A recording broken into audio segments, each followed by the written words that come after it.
Hello students, तो next numerical है question number 2।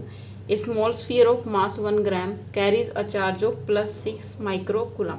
एक स्मॉल स्फीयर है हमारे पास, ठीक है, जिसका मास 1 ग्राम गिवन है और चार्ज कितना है +6 माइक्रो कूलम।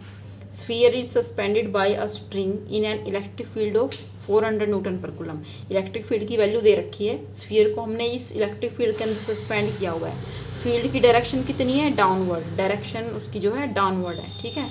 तो क्या कैलकुलेट करना है, calculate tension in the string. String के अंदर क्या टेंशन प्रोड्यूस होगी, यानी टेंशन क्या है, फोर्स होता है, तो वो फोर्स हमने फाइंड आउट करना है। What will be the tension if charge on the sphere were -6 micro coulomb.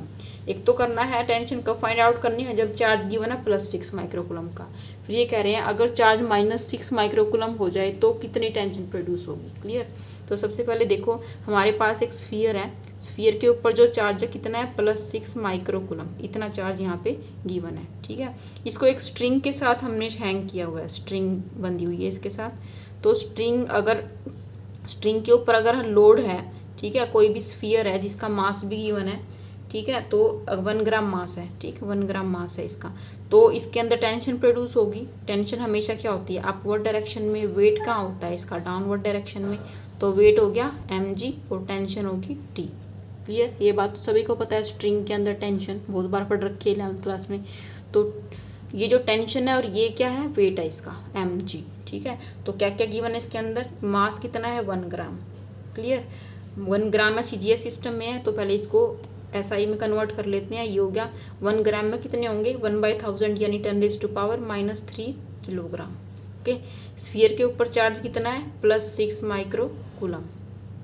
Micro coulomb है तो इसको लिख सकते हैं 6 × 10⁻⁻6 कूलम। क्लियर। उसके बाद इलेक्ट्रिक फील्ड की वैल्यू गिवन है, इलेक्ट्रिक फील्ड कितना है यहाँ पे 400 न्यूटन पर कूलम, ये इलेक्ट्रिक फील्ड गिवन है। डायरेक्शन दी हुई है इसकी डाउनवर्ड है। ओके, ठीक।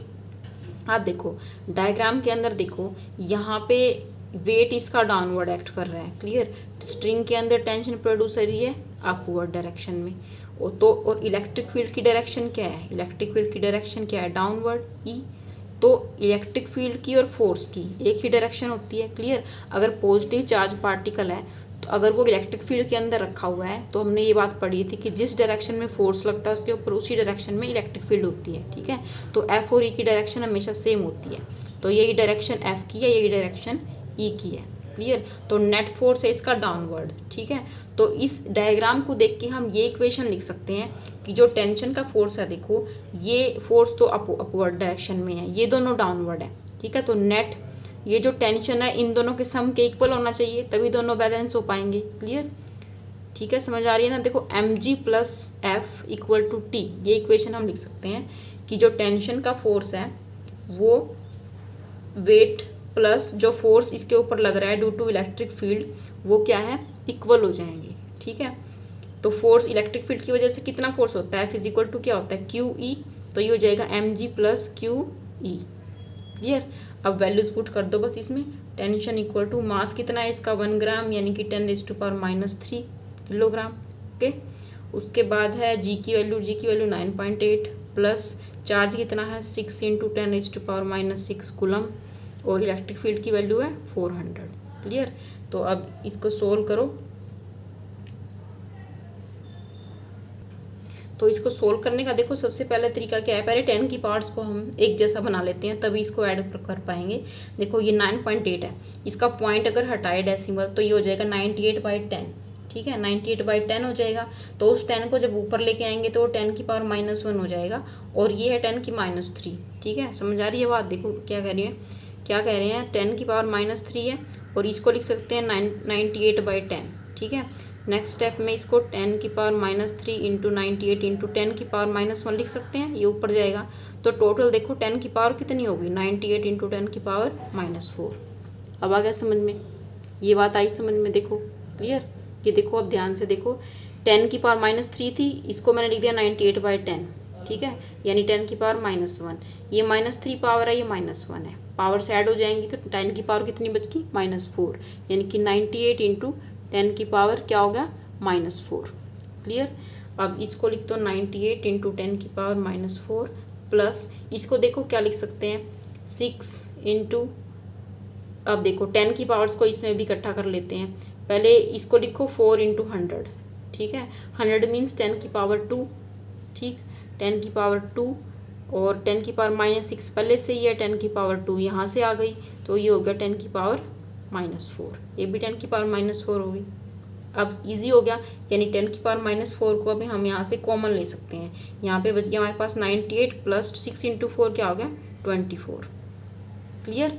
अब इसको ऐड करो, ऐड करते ही आंसर ये हो गया 122 into 10⁻⁻4।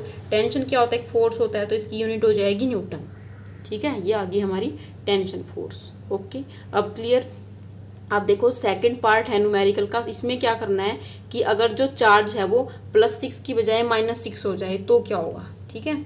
If Q equal to -6 microcoulomb ये हो जाए, ठीक है। तो अब देखो अगर ये चार्ज डायग्राम के अंदर अगर ये नेगेटिव हो जाए तो इसके ऊपर जो फोर्स लगेगा वो अपोजिट टू इलेक्ट्रिक फील्ड लगेगा, यानी अब की बार जो फोर्स की डायरेक्शन है वो अपवर्ड हो जाएगी। क्लियर, अपवर्ड हो जाएगी। तो देखो अगर फोर्स की डायरेक्शन ऐसे हो जाए इस तरह से, तो टेंशन और फोर्स ये दोनों तो एक डायरेक्शन में हो गई और वेट इसका नेट जो है वो डाउनवर्ड डायरेक्शन में हो गया। तो इस इक्वेशन को अब कैसे लिख सकते हैं, अब देखो टी में और ये टी और एफ ये तो ऐड हो जाएंगे, टेंशन का force plus force due to electric field ये तो ऐड हो गया, ये किसके इक्वल हो गया वेट के mg।